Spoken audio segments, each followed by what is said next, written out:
కదా ఇదే కదా నీ కదా ముగింపు లేనిదై సదా సాగదా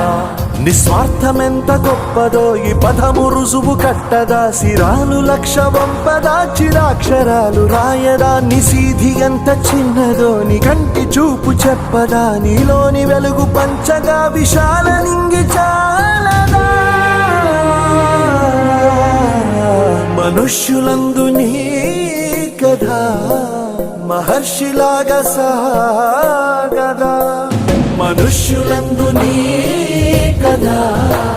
మహర్షిలాగా సాగదా